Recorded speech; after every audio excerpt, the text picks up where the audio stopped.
Olá, meus irmãos, boa noite, graça e paz, amém, queridos. Por gentileza, encontre na sua Bíblia o texto de João, capítulo 20. João 20, nós vamos ler a partir do versículo 19. Nós estamos no culto da Páscoa, celebrando a ressurreição de Jesus. Eu vou pedir que você se esforce em se atentar à leitura do texto e também à exposição bíblica. Eu gostaria de comunicar à igreja a nossa mudança do nosso boletim informativo, como vocês podem ver aí. Parabenizar o pastor Fábio pela idealização do layout e também da facilitação da nossa liturgia.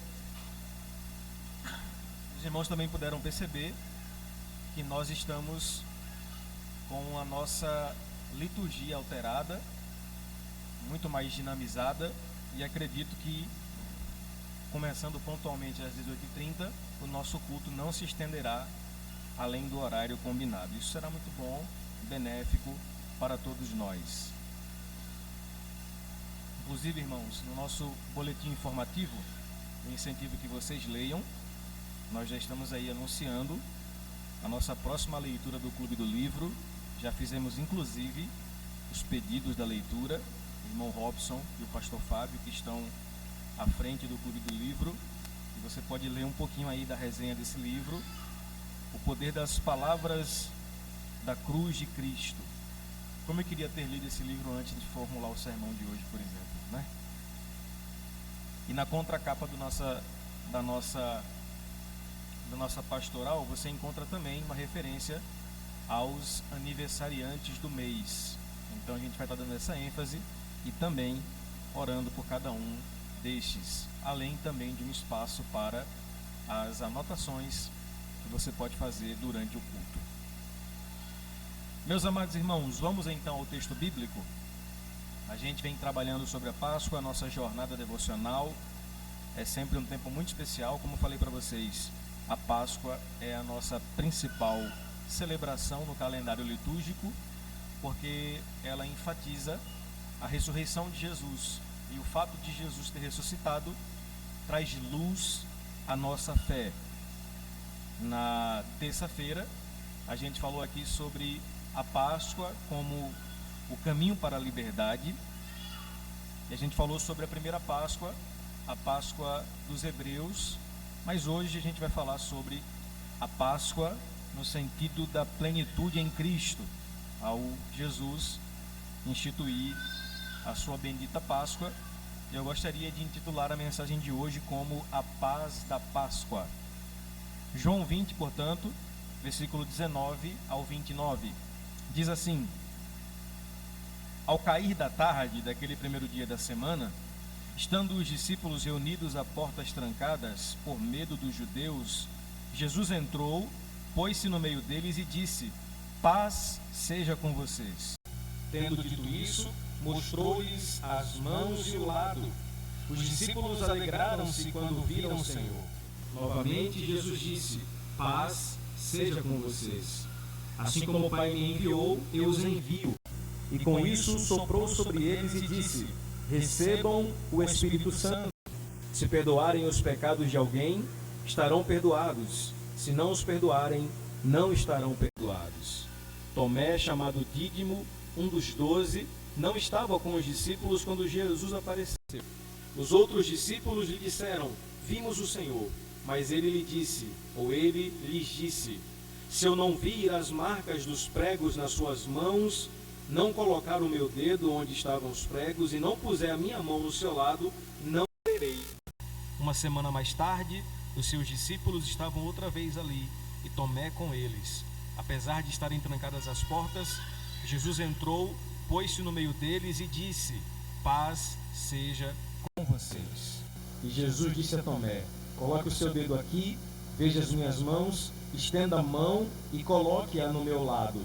Pare de duvidar e creia.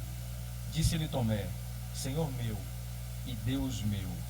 Então Jesus lhe disse: porque você viu, você creu? Felizes os que não viram e creram. Meus amados irmãos, a Páscoa é o principal evento das Escrituras. Como já falei anteriormente, a Páscoa é o ponto alto da narrativa da redenção. A gente sabe que a Páscoa, ela é retratada pela realidade bíblica, narrando o ápice do plano redentivo de Deus a respeito da sua criatura. Jesus morreu e ressuscitou. Esse é o resumo do plano perfeito de Deus para os homens. E é sobre isso que a Páscoa fala. A Páscoa, por exemplo, nos ajuda a entender a narrativa bíblica em todo o seu enredo. Isso indica para nós que a Bíblia possui uma narrativa única e não um monte de livros escritos de forma aleatória. Ou seja, a Bíblia fala sobre um único assunto, e esse assunto é a salvação e a forma como Deus executa o seu próprio plano. Na Bíblia, esse plano se dá em 4 aspectos que você bem conhece: criação, queda, redenção e consumação. Em resumo, a Bíblia mostra que Deus criou o homem. Esse homem peca contra Deus e, a partir disso, Deus, que preparou o seu Filho, o Cordeiro, desde a eternidade, redime os pecados dos homens e lhes dá a garantia da consumação de todas as coisas. Podemos observar que a Páscoa, portanto, apresenta um cumprimento do plano redentivo.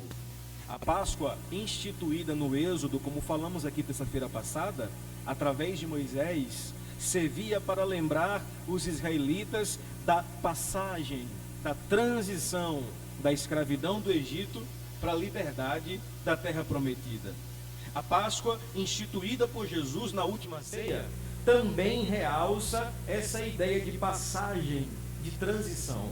Nesse caso, a passagem de Jesus da morte para a ressurreição.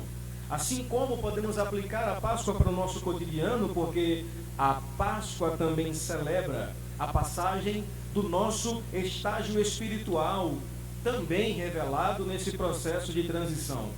Porque a Páscoa lembra para nós que nós somos conduzidos da escravidão e morte dos nossos pecados para a vida e graça vivida com Jesus. Meus amados irmãos, Jesus é a nossa Páscoa. Jesus, o plano perfeito de Deus, revelou-se ao mundo e os seus últimos momentos com os seus discípulos revelam princípios atuais para nós. E é sobre isso que eu quero falar em rápidas palavras. Meu sermão de hoje aponta alguns estágios como a agonia no Getsemane, a prisão, a crucificação e a sua gloriosa ressurreição. Os últimos acontecimentos da vida de Jesus revelam personagens intrigantes e com lições preciosas. Permita-me falar sobre alguns personagens que cruzaram a reta final da vida terrena de Jesus. Eu quero começar por um personagem muito familiar a nós. O seu nome é Pedro. E permita-me chamar Pedro de um líder impetuoso. Pedro é aquele cara que primeiro fala e depois pensa, que está sempre colocando os pés pelas mãos, mas que sobretudo tem um coração gigante e um espírito nato para a liderança. Eu chamo Pedro de impetuoso porque no jardim do Getsemane, Pedro não percebe a agonia em que o mestre está inserido ao suar sangue, ao pedir que o Pai afastasse o cálice, e Pedro, juntamente com os outros discípulos, morre. Esse mesmo Pedro, ele dorme, melhor dizendo. Esse mesmo Pedro que dormiu, e Jesus o repreende dizendo: Pedro, você não consegue nem orar 1 hora? É interessante, irmãos, que esse mesmo Pedro, pelo menos em 2 ocasiões, passou a noite inteira pescando. É só ler Lucas 5 e João capítulo 21. Pedro não consegue orar 1 hora, mas tem aptidão para trabalhar a noite inteira. Isso revela que geralmente nós temos disposição para aquilo que prende o nosso coração. Pedro tem disposição para trabalhar a noite toda, mas não tem disposição para orar apenas 1 hora. Isso revela onde de fato está o nosso coração. Essa desculpa que nós não temos tempo para orar, ela é contraposta com o próprio Jesus. Jesus foi o homem mais ocupado da história, mas estava sempre orando ao Pai. Nós temos disposição para muita coisa, mas quando se trata das coisas de Deus, geralmente nós temos boas desculpas. No momento da prisão de Jesus, os soldados vêm ao seu encontro para prendê-lo, para açoitá-lo, e Pedro, de maneira impulsiva, tira a espada da sua cintura e acerta a orelha direita do servo do sumo sacerdote chamado Malco. Eu faço para você uma pergunta. Você acha mesmo que Pedro era tão bom de mira para no escuro acertar a orelha direita do servo do sumo sacerdote? Não, irmãos. Ele queria cortar a cabeça mesmo. Ele queria matar. Só que ele acertou apenas a orelha direita. Agora veja, meus amados irmãos. Jesus cuidadosamente coloca a orelha do soldado no seu devido lugar. A lição de Jesus a Pedro era a seguinte: Pedro, essa guerra não se vence matando, essa guerra se vence morrendo. Pedro, essa batalha chamada Evangelho não se vence nos parâmetros humanos de justiça e vingança, mas essa batalha chamada Evangelho se vence pela redenção, pelo serviço e pela entrega. Não é pela espada, é pela entrega. Pedro é um líder impetuoso que precisa entender que se Jesus quisesse orar ao Pai, como ele disse, e enviar 12 legiões de anjos, ele enviaria. Mas essa guerra não se vence matando, irmãos. Essa guerra se vence morrendo. Deus não te chamou para mudar, Ele te chamou para morrer. Bem-vindo ao Evangelho. O primeiro personagem importante é Pedro, um líder impetuoso, mas tem mais um. O seu nome é um tanto quanto pouco citado na narrativa bíblica, mas é um personagem um tanto quanto central para o drama da narrativa das Escrituras. Caifás, o sumo sacerdote. E permita-me chamar Caifás com o seguinte ou a seguinte alcunha: tão perto e tão longe. Ao mesmo tempo, o pastor Fábio, tão perto de Jesus, mas tão longe do mestre Saulo. Caifás era o sumo sacerdote do templo nos dias de Jesus. Ele era o grande responsável pela liturgia do judaísmo e também foi o grande responsável pelo julgamento, prisão e morte de Jesus. O primeiro dos 4 julgamentos que Jesus enfrenta começa diante dele, diante de Caifás. E diante de Jesus, ele faz a seguinte pergunta: Atá ben Elohim, és tu o Filho de Deus? Que pergunta intrigante. És tu quem dizes quem tu és? Essa pergunta era, na verdade, uma provocação. Ele não cria quem Jesus dizia ser. Ele não acreditava que Jesus era o Filho de Deus. Só que Caifás reage furioso diante da afirmativa que o próprio Jesus dá de si mesmo. Sim, ele é o Filho de Deus. Caifás reage rasgando as vestes e gritando blasfêmia. Aqui, um paralelo de falas logo se estabelece entre Caifás e Satanás. E que paralelo de falas é esse, pastor? No palácio, aqui, Caifás vai dizer: és tu o Filho de Deus? No deserto, Satanás, tentando Jesus, supôs: se tu és o Filho de Deus. Veja, nós temos aqui um alinhamento entre o líder religioso da sua época e o próprio Satanás, que de maneira reprodutiva falam a mesma coisa. Mudam-se os cenários e os personagens, mas o enredo é o mesmo. Aqui, irmãos, incrivelmente, o representante máximo de uma religião falida está fazendo ego às palavras do diabo. Tu és o filho de Deus. Mas lá atrás o diabo tinha feito essa mesma suposição. Se tu és o filho de Deus. O que impressiona é que Caifás representa exatamente um sacerdócio e um sistema religioso corrompido, acostumado com o lugar sagrado, o templo, mas sem a revelação exata de quem estava ali, bem à sua frente. Eis aí o tremendo paradoxo. Tão perto e tão distante ao mesmo tempo. Já parou para pensar que Caifás esteve diante do nosso Senhor e não o reconheceu como filho de Deus? Quantas vezes estamos tão perto, no local sagrado, mas tão distantes do nosso Jesus? Caifás, sem dúvida, irmãos, é o tipo de gente que odeia a cruz. Gente que torce pela sexta-feira da paixão, mas que odeia o domingo da ressurreição.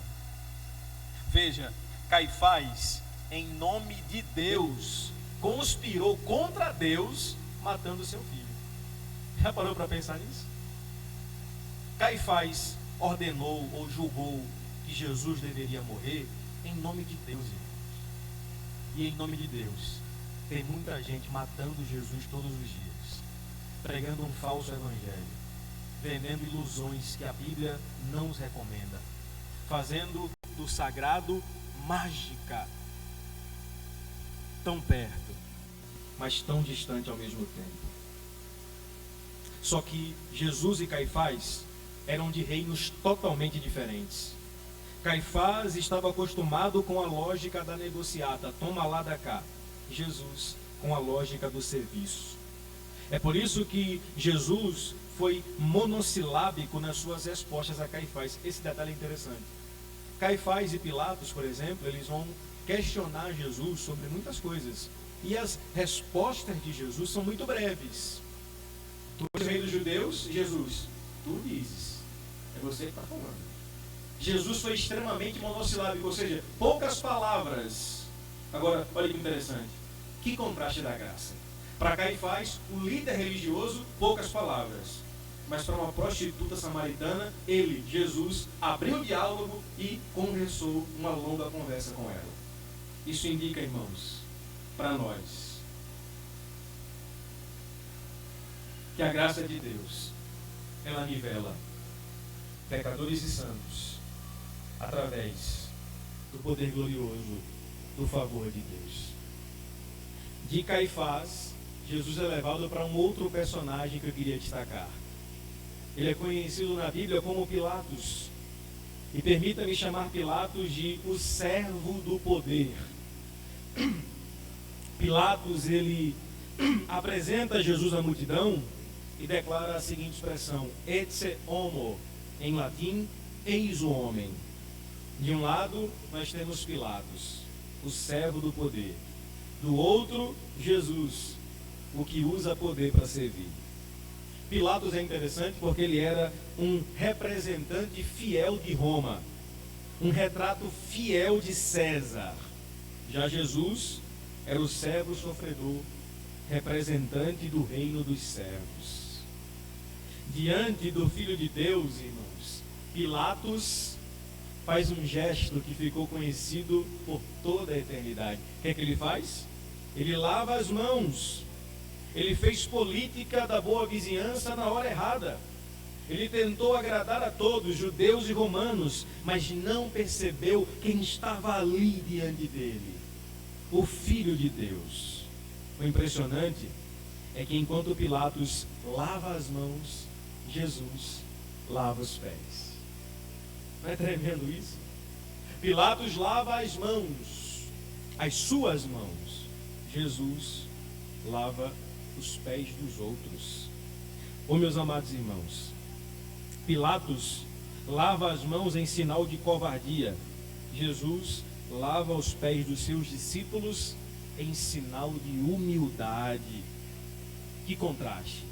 Enquanto discípulos discutiam quem era o maior, ele, o seu Jesus, ele vem por baixo, nivelando por baixo, e de posse de uma bacia e de uma toalha se inclina diante de homens falhos e pecadores e humildemente lava os seus pés.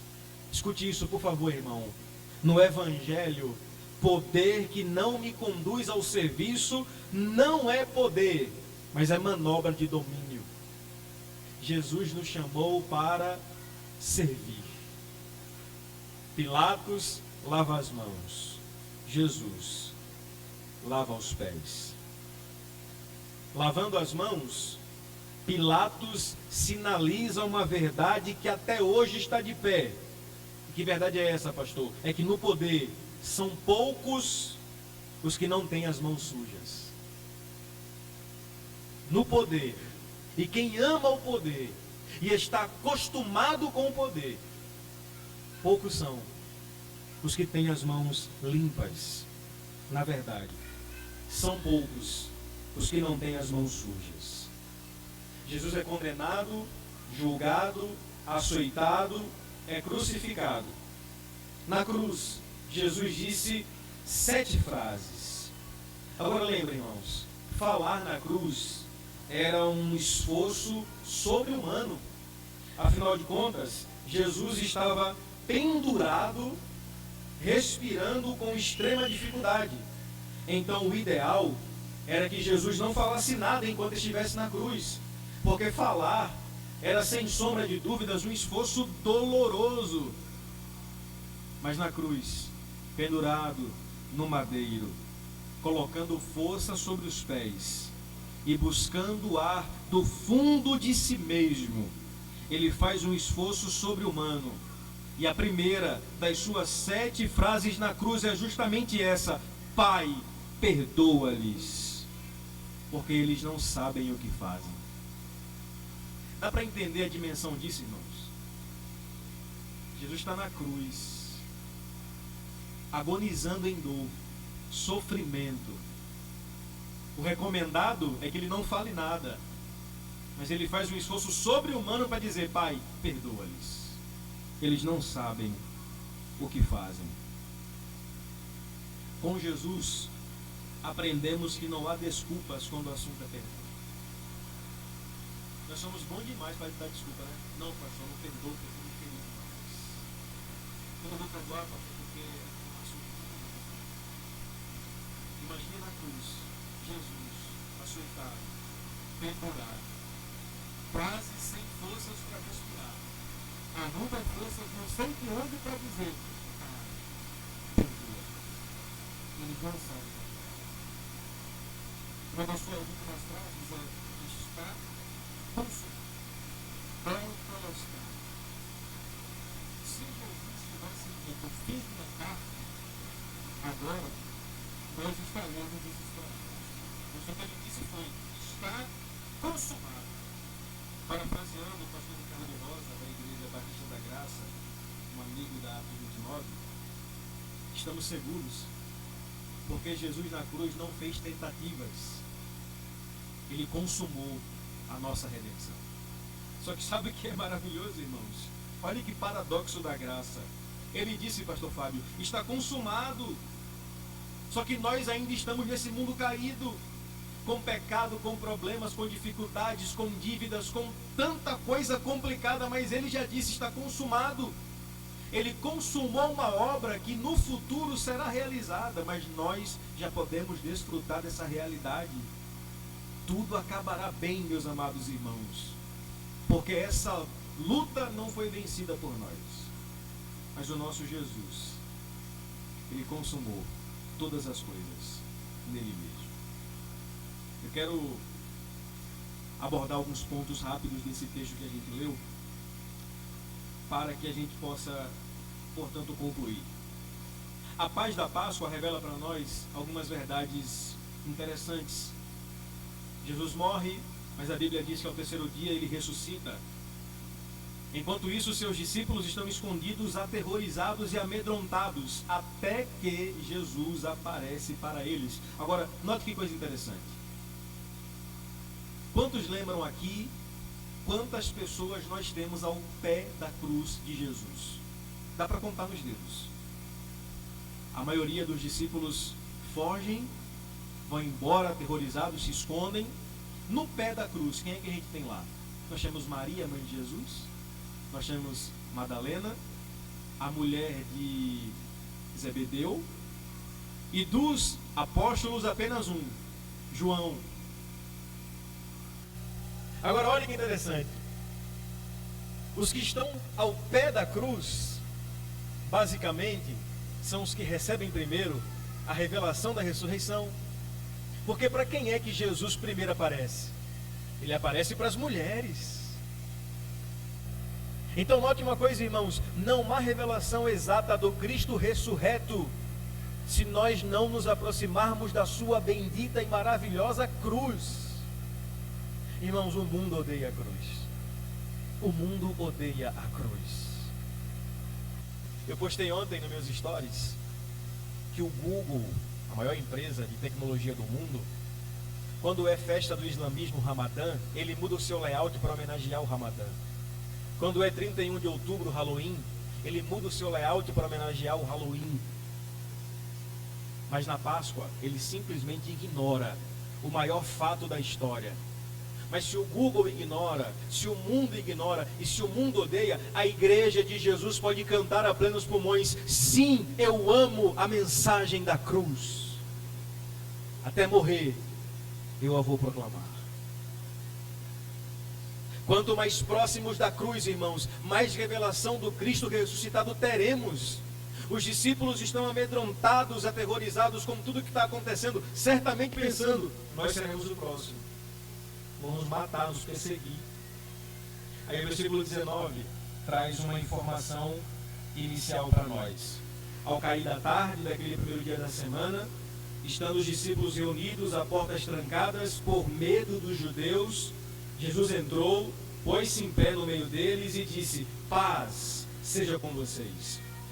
Portas trancadas aqui, irmãos, não era apenas sinal de medo dos judeus, mas uma espécie de fuga dos discípulos. O que eles queriam, pastor Fábio, na verdade, era se desconectarem da realidade que os cercava. Eu acho que a gente já fez isso alguma vez na vida. O mundo está caindo e a gente fala assim: não, eu vou me desligar disso aqui. O que a gente faz? Ou foge, ou vai dormir, mas a gente não quer viver aquilo. Se tranca. Os discípulos trancam a porta. O mestre não estava mais ali. Eis o medo deles. Eles trancafiaram-se em seus complexos e medos, esquecendo-se da promessa do domingo. No meio do turbilhão vivido pelos discípulos, Jesus vem e os saúda com a paz. Essa paz, irmãos, ela é ofertada por Jesus, ela vai muito além de uma saudação costumeira. Na verdade, a paz de Jesus era o cumprimento do plano redentivo. A Bíblia mostra o quanto Deus deseja ter paz com o homem, mas mostra o quanto o homem foge dessa proposta de paz. D.A. Carson vai comentar o seguinte: a paz de Jesus nesse dia de Páscoa era o complemento da frase está consumado. Olha que maravilhoso! Quando Jesus diz paz seja convosco, é um complemento do está consumado. Por quê? Porque se ele disse está consumado, o ser humano que viveu a vida inteira correndo de Deus e fugindo da paz, agora experimentará uma paz plena e perfeita, conforme diz a Bíblia, a paz que o mundo não conhece. A Páscoa é sobre isso, irmãos. É sobre um sentimento glorioso que o mundo não é capaz de entender. Nós podemos desfrutar a paz, como cantamos aqui. Nós cantamos que, mesmo em meio a tantos vendavais, mesmo em meio a tantas dificuldades da vida, Cristo é a nossa paz. O versículo seguinte vai dizer, versículo 20, tendo dito isso, mostrou-lhes as mãos e o lado. Os discípulos então alegraram-se quando viram o Senhor. Olha como nosso Jesus age. Ele vai mostrar as mãos, vai mostrar o seu lado, em sinal de cumprimento, para que os discípulos vejam com os próprios olhos. E vejam, meus amados irmãos, Jesus vai dar aos discípulos razões para crer e não para temer. A ressurreição é um fato. Jesus está vivo. Ele vai mostrar a mão, vai mostrar o lado, e essa notícia, irmãos, ela é verdadeira. Escute bem, o maravilhoso nisso aqui é que cada um, escute isso, cada um, sem exceção desses discípulos, futuramente, eles vão morrer por anunciar essa verdade. Que verdade? A que eles estão vendo, Jesus ressuscitou. Todos vão morrer por pregarem que Jesus ressuscitou. Eis aí, portanto, a maior prova de que Jesus ressuscitou. Todos os apóstolos morreram por pregar essa verdade. Ninguém morreria por uma mentira. Jesus ressuscitou. Agora, sabe o que é interessante? É que a prova da vida de Jesus é a garantia da morte dos discípulos. Quando Jesus falou assim, eu estou vivo, é como se ele dissesse, assina aqui o contrato, vocês vão morrer por causa disso. Jesus vivo é para nós um convite de morte todos os dias. É sobre isso a Páscoa. Deixa eu vai dizer então, irmãos, que os discípulos que estavam aterrorizados se alegraram. Veja, eles vão do medo à alegria por causa do Cristo ressuscitado. A nossa fé não é vã. Jesus ressuscitou. Nós temos motivos, irmãos, para nos alegrar. O nosso Jesus venceu o último inimigo, ele venceu a morte. Jesus volta a saudar os discípulos no versículo 21, dizendo, novamente Jesus disse, paz seja com vocês. Assim como o Pai me enviou, eu os envio. Jesus repete a saudação, paz seja com vocês. Ele volta a declarar paz sobre os seus discípulos. É interessante, irmãos, que a palavra paz no hebraico é mais que uma palavra, mas é um próprio conceito. Shalom, a tão famosa shalom, não é apenas um simples cumprimento de paz. O que é paz para o mundo? Paz é ausência de guerra. Na Bíblia, paz é completude, é bem-estar absoluto. Não é ausência de guerra, mas é paz em meio à guerra. É experimentar de uma paz que o mundo não conhece, porque o mundo só conhece paz quando a guerra acaba. Nós conhecemos paz, mesmo em meio aos duros conflitos da guerra. Como é bom experimentar essa paz, irmãos. O Cristo ressurreto está deixando claro para nós que não há mais o que temer. Somos agora embaixadores dessa paz. Agora veja que interessante, ele fala assim, ó, paz seja com vocês. Aí vai para a missão. Assim como o Pai me enviou, eu os envio. É interessante que cada um dos evangelhos, eles vão narrar uma comissão pós-ressurreição. Por exemplo, Mateus, Jesus ressuscita, e no capítulo 28, versículo 19 a 20, Jesus comissiona. Portanto, ide e fazer discípulos todas as nações. Marcos, o final longo de Marcos, né? Marcos 16. Jesus fala a mesma coisa. Portanto, vão, preguem, eu vos dou autoridade para pisar em serpentes e escorpiões. Lucas, a mesma coisa. E João também. Ressuscita Jesus, comissiona os discípulos. Que maravilha, irmãos. Ele ressuscita e comissiona. Ressuscita e aponta para a missão. Sobre o que é a Páscoa, pastor? Sobre o que é a ressurreição de Jesus? É apontar para nós qual de fato é a nossa missão. A igreja de Jesus tem uma missão. Que missão é essa, irmãos? Proclamar a notícia de que Jesus ressuscitou. Ele vai comissionar os discípulos dizendo, assim como o Pai me enviou, eu também os envio. Isso indica que os discípulos de Jesus não pertencem mais ao mundo, mas são enviados ao mundo. Não somos desse mundo, mas pregamos para esse mundo. E mais, nós somos enviados como Jesus foi enviado. Isso quer dizer, pastor, quer dizer que a nossa missão, ela se assemelha a de Jesus, porque ela é uma missão encarnacional, é uma missão que encarna. O Verbo se encarnou.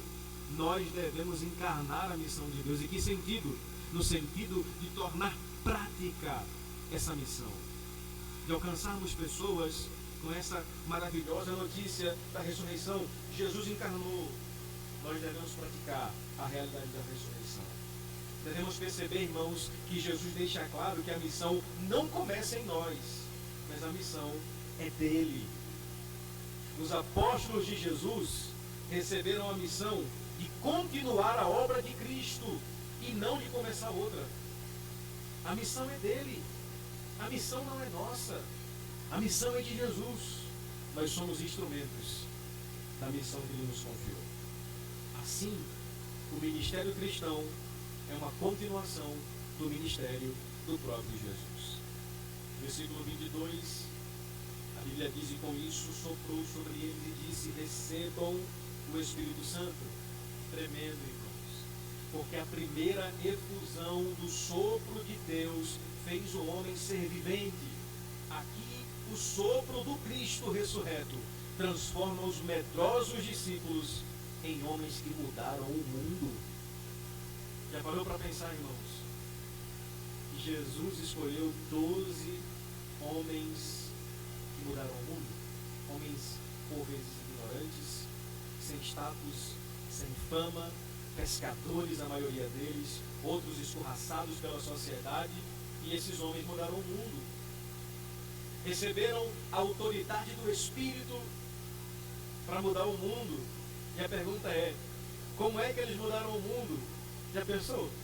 Se nós pudéssemos perceber as entrelinhas do diálogo de Jesus com Pedro, em Lucas 5, quando Jesus chama Pedro, daquela pesca maravilhosa lá, aí Jesus fala assim: Pedro, deixa a rede. E o povo canta, né? Quem mandou largar a rede? Foca no milagre. Meu Deus, o grande milagre não é a rede. O grande milagre é deixar a rede e seguir Jesus. O texto é muito claro. Foca na quantidade. Não, irmãos, o milagre não foi Pedro pegar a rede cheia de peixe. O milagre foi ele abandonar o peixe e perceber que Jesus é melhor que o peixe. Então, na verdade, a música não era quem mandou largar a rede, é porque você fez isso, Pedro. Você foi bem-aventurado. Aí pense, Pedro, olhando aquele mundaréu de peixe, nunca aconteceu aquilo, Jesus falou assim: e aí? Larga isso tudo e venha ser pescador de homens. Em outras palavras, vamos mudar o mundo. Como? Morrendo. Assina aqui o contrato. Morte. Tertuliano vai dizer que o sangue dos mártires da igreja, dos apóstolos, dos discípulos, foram as sementes que fizeram a igreja crescer. Esses homens aqui, irmãos, mudaram o mundo, e a Bíblia diz que o mundo não era digno deles. Homens iletrados, incapacitados, pessoas comuns como você e eu. O fato de Jesus escolher gente como Pedro, como André,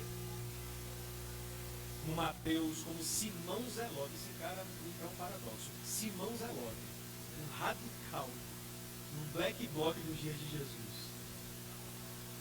Isso indica que se ele escolheu gente como estes, me escolher não é uma surpresa. Ele não errou quando te escolheu. Os discípulos são cheios do Espírito Santo. Para quê, pastor? E alguns vão dizer: para rodar no poder, para falar línguas inteligíveis. Ser cheio do Espírito para quê? Para dar profetada, revelamento e por aí vai. Só que o texto bíblico responde por que ser cheio. Olha o versículo 23, irmãos. Se perdoarem os pecados de alguém, estarão perdoados. Se não os perdoarem, não estarão perdoados. Esse versículo, irmãos, ele é o complemento do anterior. É apenas um texto, mas está dividido por versículos. É uma sequência lógica. Os discípulos recebem o sopro de Jesus e são cheios do Espírito Santo. Como resultado, o que é ser cheio do Espírito Santo? Jesus garante a ele duas coisas. Primeiro, enquanto eles pregam, alguns vão crer, enquanto outros irão rejeitar. A mensagem que Jesus dá aos seus discípulos é que eles não se espantem, porque eles serão surpreendidos com pessoas que endurecerão o coração. Mas quem é cheio do Espírito Santo é capaz de perdoar. Está no texto. Qual é a primeira grande evidência de quem é cheio do Espírito Santo não são manifestações em cultos espiritualizados. A primeira grande manifestação do Espírito Santo é perdoar. É quando nós somos capazes, não por nossos méritos, não por nossa força, não por nossa capacidade, mas pela graça de Jesus, nós conseguimos perdoar. Nós, irmãos, vivemos um tempo onde as pessoas associam ser cheios do Espírito com ações emocionais, exageradas, por vezes até teatrais. Mas esse texto deixa claro para nós que a primeira característica de quem é cheio do Espírito Santo é bem resolvido com a questão do perdão. Para o cristão, o perdão é uma dádiva, não um empecilho. Amém, irmãos? O perdão é uma dádiva, não uma dificuldade. Não, pastor, até aqui eu vou, aqui não dá não. Se focar nesse assunto aqui. Essa gaveta aqui eu não abro, aqui eu não consigo perdoar. Não é obstáculo, é dádiva. Ah, pastor, é fácil? Claro que não. Mas é no poder da nossa fraqueza e o poder de Deus se aperfeiçoa. Eu quero concluir, irmãos, e de fato concluir, destacando um último servo que aparece no texto bíblico. O seu nome é Tomé. Eu quero falar sobre Tomé, o cético sincero. Por favor, coloque na tela para isso, o verso 24. Esse verso vai revelar para nós que, por vezes, nós somos injustos com Tomé.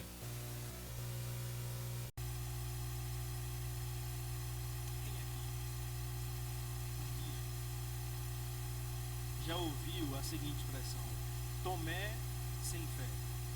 Quem já? Ou então assim, fulano tem a fé de Tomé. Quem já? Todos nós, né? Por quê? Porque a gente julga Tomé por um momento da sua vida. Nós fazemos um recorte da história de Tomé e julgamos Tomé por uma verdade momentânea. Olha o que diz o versículo 24. Tomé, chamado Dídimo, um dos 12, não estava com os discípulos quando Jesus apareceu. Tem uma verdade aqui, irmãos. Se Tomé estivesse com os discípulos quando Jesus apareceu, ele ia acreditar.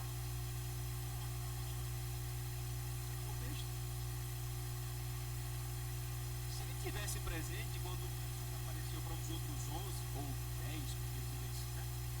Certamente Tomé diria: eu creio, é o meu Senhor. Mas ele não estava. A gente fala: Tomé sem fé. Calma. Calma. É comum a gente ouvir isso, né? Tomé sem fé, ou fé de Tomé. Mas na verdade, irmãos, Tomé, ele teve atitudes de dúvida, mas não chegou à incredulidade. João 20, 27, Cristo diz a Tomé: não seja incrédulo, mas crente. Há teológica e filosoficamente grande diferença entre descrença e incredulidade.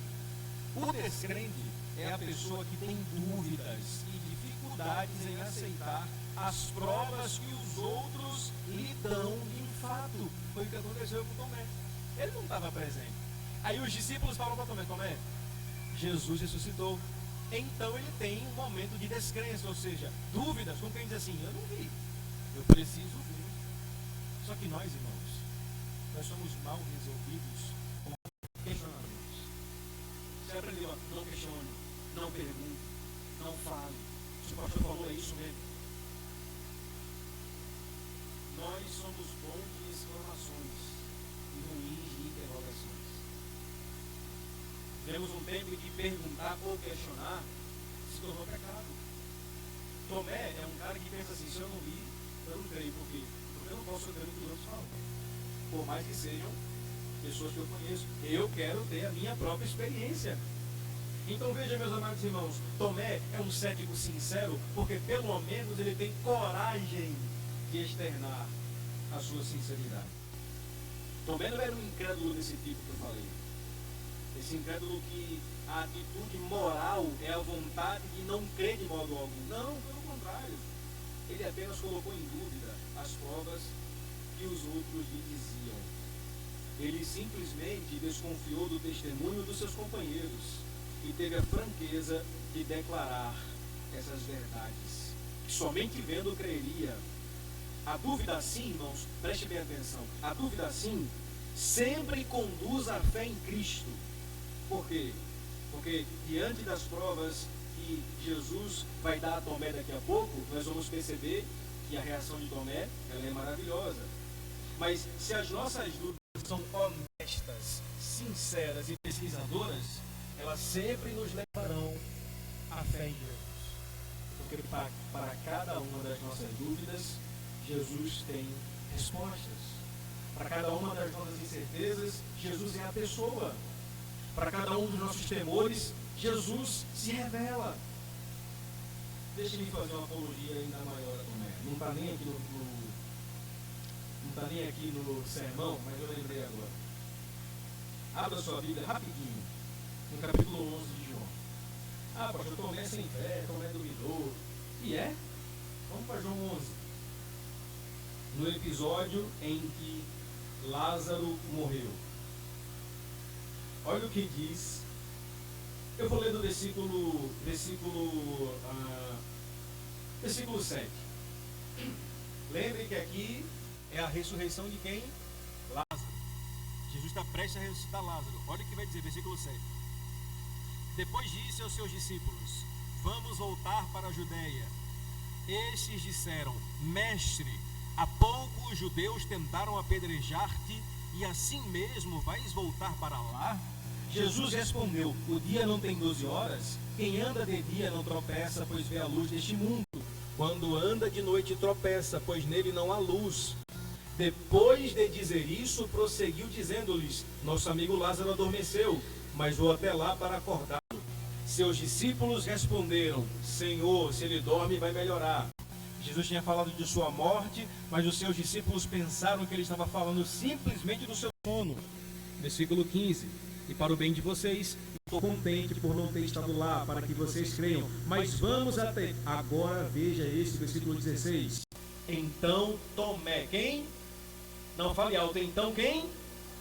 Chamado Dídimo, disse aos seus outros discípulos: vamos também, para morrermos com ele. Chame Tomé sem fé aí agora. É que Tomé falou aqui?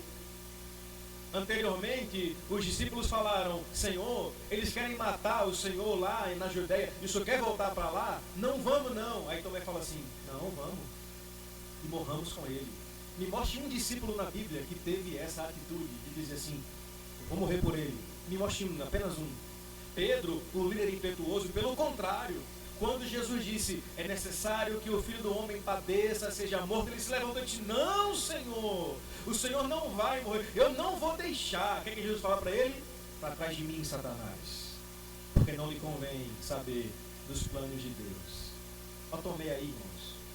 Todos disseram: não vá, não vá, não vá. Tomé fala assim. E Tomé, chamado Dídimo, disse aos outros discípulos: vamos também, para morrer com ele. Daí o senhor quer chegar, pastor, aqui e dizer que nós não podemos rotular pessoas por momentos.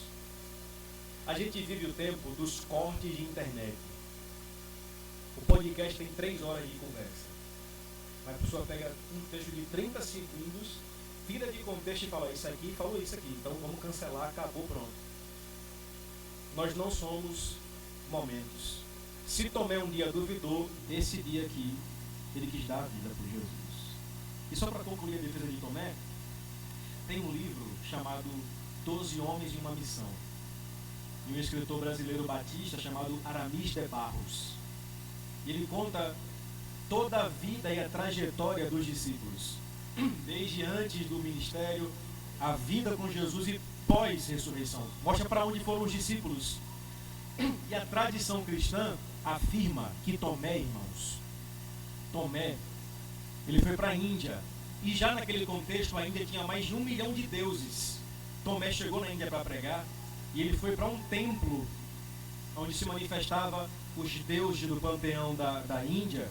E quando chegou lá, segundo a história, Quando Tomé pisou o pé no templo, a entidade que baixava, ela baixou mais uma vez e disse: eu não posso mais atuar, porque pisou aqui um santo homem de Deus chamado Tomé. Resultado, irmãos, Tomé pregou na Índia e a semente do evangelho lá começou. Hoje a Índia é conhecida também por ser uma potência do evangelho. Tomé sem fé? Como assim? Tomé pregou na Índia, e você está pregando aonde? Se você for colocar Tomé sem fé, coloque meu nome, coloque lá, Jefferson sem fé. Porque teve muitas das vezes que eu neguei a fé. Eu lembro um dia que um amigo meu morreu, uma morte assim trágica, fora do esperado totalmente, um acidente. E a gente no velório lá, aquela cena não me sai da cabeça, eu, meu Deus, por quê? Aí vem a irmã dele entrando assim na igreja, e eu com outros amigos pastores ao redor assim, ela olhou pra gente e falou assim: orem para ele ressuscitar, porque isso não está certo. Você orou? Nem eu. Nem eu orei. Então quando eu for falar Tomé, coloque lá, pastor Jefferson sem fé. Não bote Tomé não. Tomé, irmãos, para concluir, nós podemos aprender muitas coisas com ele. Primeiro, não é pecado ter dúvidas, desde que elas sejam honestas e apontem para Jesus. Jesus não repreende Tomé. Jesus não censura Tomé. Ele vai dizer assim: Tomé, veja, está aqui. Por quê? Porque tem gente que é assim, irmão. Tem gente que precisará de coisa mais palpável e está ok, não tem problema. Só que veja, irmãos, diante do que Tomé vê, no versículo 28, Tomé vai declarar uma das primeiras confissões de fé da história da igreja. O que é que ele vai dizer? Senhor meu e Deus meu. Essa aqui foi o primeiro registro bíblico de alguém se referindo a Jesus como Deus. Foi Tomé. Tomé. Foi Tomé. Jonas Madureira, citando essa passagem em sua obra magna, Inteligência Humilhada, disse o seguinte: o espetáculo da graça nos ensina que o culto a Jesus começou quando um discípulo expôs a sua incredulidade. Jesus não censurou Tomé, não lhe açoitou com azarrogue, mas lhe deu razões para continuar crendo. Madureira conclui dizendo o seguinte: o Cristo que transforma a água em vinho também sabe transformar as nossas dúvidas em culto. O Cristo que transforma a água em vinho também sabe transformar as nossas dúvidas em culto. Oh, meus amados irmãos, esses personagens que aparecem na trajetória de Jesus apontam para realidades ainda pertinentes aos nossos dias. Jesus morreu e ressuscitou. Eu quero finalizar com uma citação de Agostinho, o grande Agostinho de Hipona.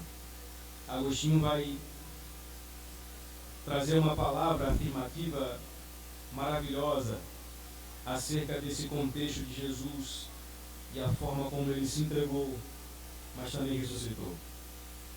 Agostinho diz o seguinte: Cristo suportou a morte como um cordeiro, mas a devorou como um leão. Que bênção. Vou até repetir para você guardar no seu coração. Cristo suportou a morte como um cordeiro, calado, mudo para o matadouro, mas devorou a morte como um leão. É domingo, Jesus venceu a morte. Fiquemos de pé, meus irmãos.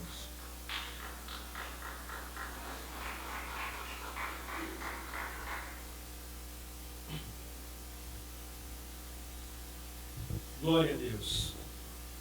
Vamos cantar. Vamos cantar agora uma canção que fala que Jesus é o plano perfeito de Deus. E como plano perfeito de Deus, Ele veio ao mundo, morreu em nosso lugar e nos deu vida, e vida em abundância. Glória a Jesus, irmãos. A Ele seja a honra